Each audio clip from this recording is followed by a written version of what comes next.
Alright folks, it's March 24th, 2020 at 1:30 p.m. here in Cape Breton, Nova Scotia.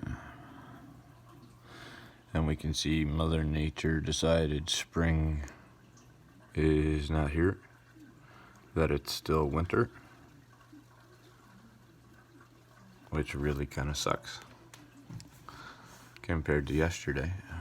I mean, yesterday I was sitting out enjoying the sun, cleaning up the yard, things of that nature. And then today, well, we have a snowstorm. I think Mother Nature's gone batshit crazy.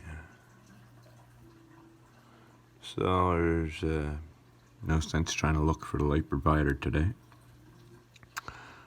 And it's like a chill day, basically.